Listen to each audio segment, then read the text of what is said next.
I pozdrav svima, pred nama je svjetsko prvenstvo u rukometu koje će se održati od 13. do 31. siječnja, a domaćin će biti Egipat. Prvenstvo će se održati u malo čudnijim okolnostima nego inače, igrat će se bez publike, znate i svi iz kojih razloga, međutim svi se nadamo da kvaliteta dobrog rukometa neće izostati, da ćemo vidjeti mnogo dobrih utakmica. Naslov prvaka brane Danci, a danas ćemo malo proći po skupinama i daću neku svoju analizu, neku moju prognozu kako bi to trebalo izgledati. Evo, za početak idemo na skupinu A. Tu su Njemačka, Mađarska, Urugvaj i Zelenovrtski otoci.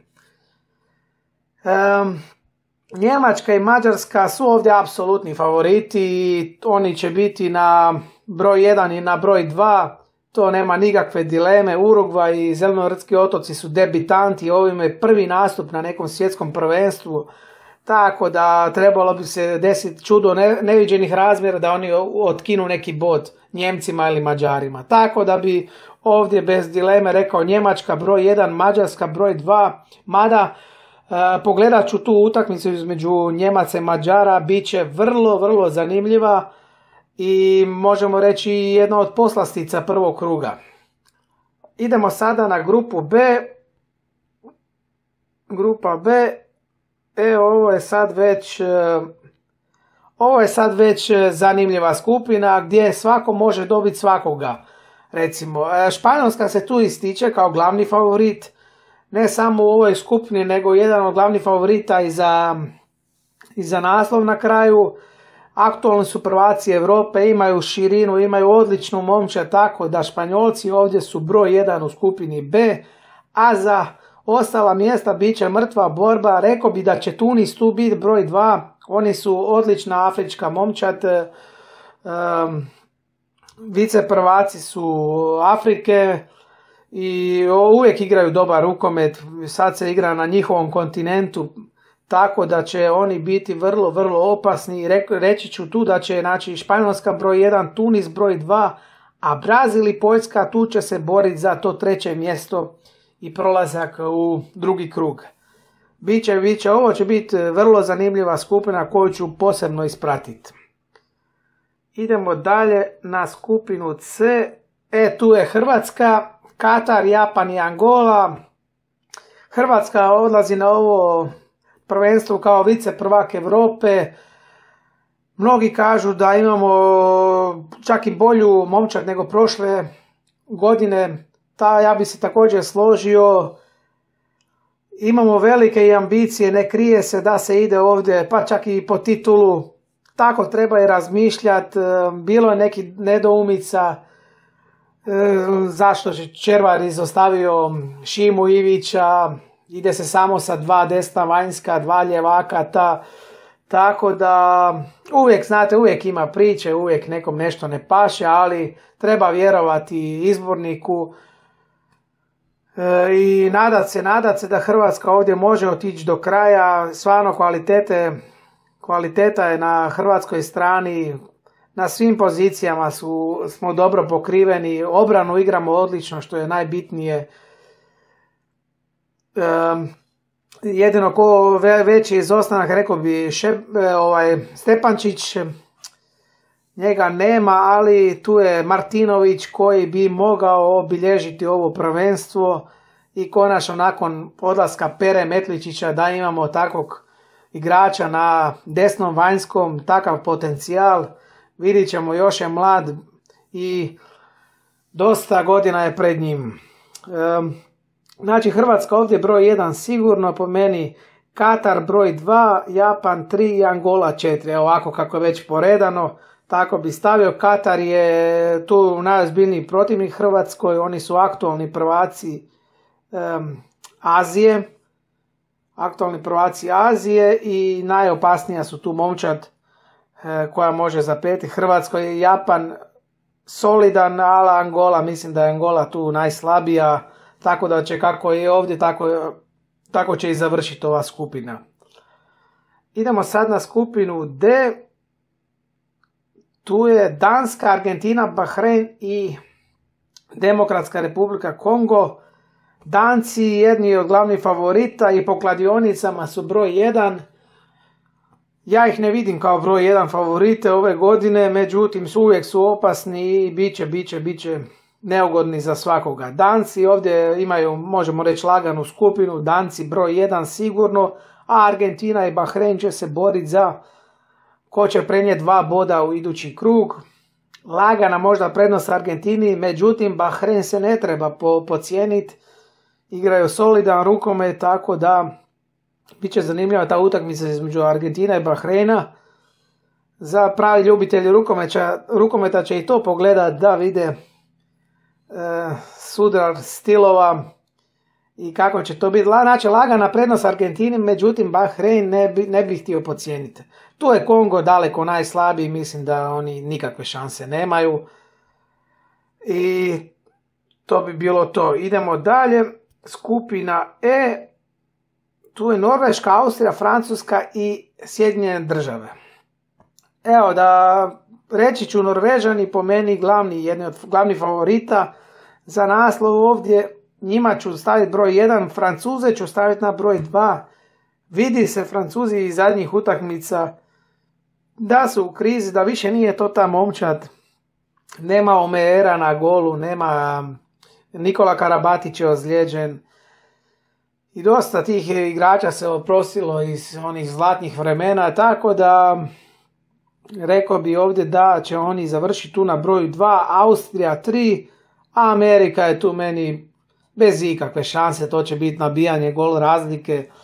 Sjedinjene Države stvarno za rukomet, ne znam, stvarno bit će uspjeh ako ne znam, ispod 15 razlike ne izgube, to stvarno, evo, tako moja prognoza negdje ide u tom stilu. Znači Norveška broj 1, Francuska 2, a Austrija će biti tu broj 3. Idemo na skupinu F. Tu su Portugal, Alžir, Island i Maroko. Bit će ovo zanimljiva dvoboj za prvo mjesto između Islanda i Portugala. Da Palmarsson igra za Island, sigurno bi rekao da će Island tu biti prvi, međutim sad nema Palmarssona.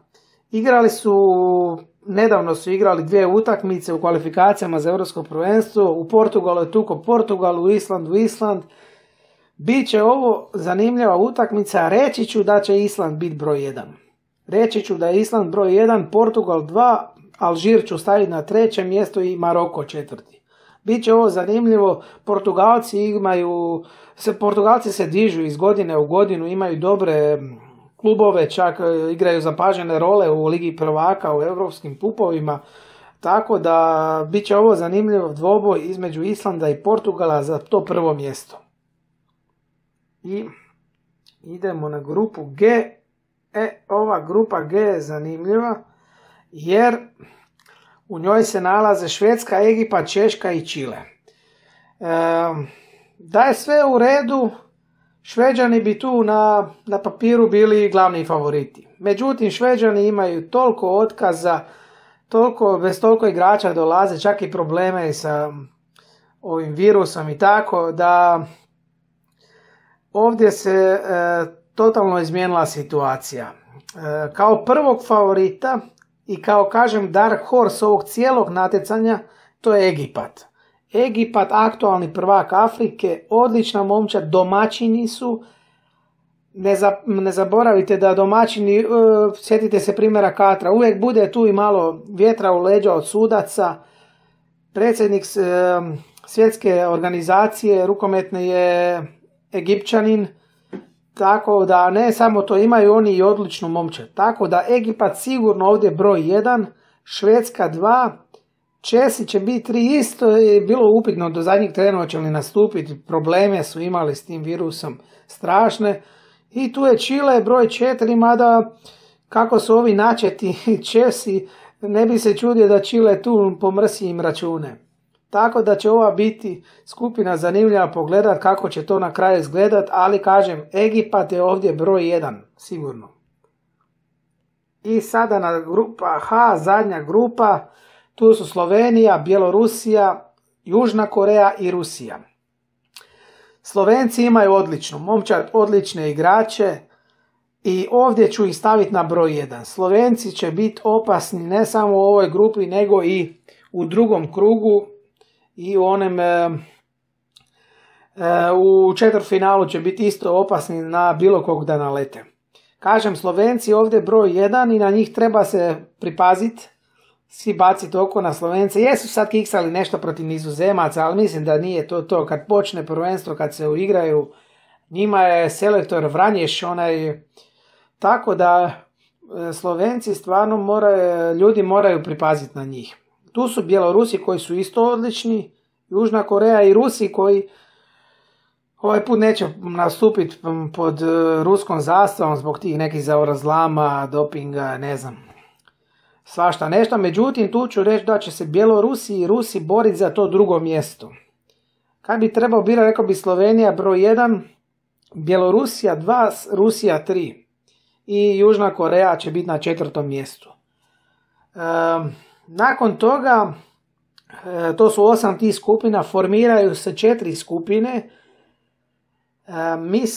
Naša skupina, pričat ću sad za Hrvatsku, se križamo sa onom skupinom gdje su Danska i Argentina. Evo, tu se mi križamo. Mi ako prenesemo recimo 4 boda, nama je, igrat ćemo sa Dancima jedinim koji nas mogu ugroziti. Znači, i da izgubimo Danske, opet smo mi u četvrtfinalu. Znači, bitno je tu dobar pristup i ozbiljno je uzeti prenijeti 4 boda iz ove prve C skupine. Onda u drugom, kažem to, u drugoj skupini, tu će nam jedino Danska biti ozbiljan protivnik, ovo će biti utakmice s Argentinom i sa Bahreinom. Mislim da tu neće biti problema za nas. Onda dolazi četvrtfinale gdje se onda naša grupa križa s onom grupom u kojoj će biti domaćin Egipat i gdje će biti Slovenija, po mojoj prognozi. Tu će biti zanimljivo. Ja bih htio osobno da izbjegnemo Egipat. Htio bi u četvrtfinalu rađe Slovence koji su možda kvalitetniji po imenima od Egipta, ali rađe bi igrao protiv njih nego protiv Egipta. Evo, to sad kažem i stojim iza toga. Znači, mi u četvrtfinalu idemo ili na Egipat ili na Sloveniju. To je moja neka prognoza. I onda polufinale opet, na primjer, ako u četvrtfinalu idemo na, tako je ždrijeb napravljen, ako u četvrtfinalu mi dobijemo Slovence, onda u polufinalu idemo ili na Dance ili na Egipat. To će biti zanimljivo. I neka moja završna prognoza, to će biti zanimljivo. Mislim da će Hrvatska dogurati do finala, a tamo će biti i po mojoj procjeni ili Španjolska ili Norveška. Neko od njih dvoje. Biće zanimljivo. Nadam se da ćete uživati ova 2 tjedna i da ćemo svi skupa se na kraju i veseliti. To bi bilo to. Nadam se da vam se svidio ova moja neka brzinska analiza, neki prelaz preko skupina i ništa, samo vas molim da subscribe-ate moj kanal i da lajkate ovaj video. Pozdrav svima od Markonea.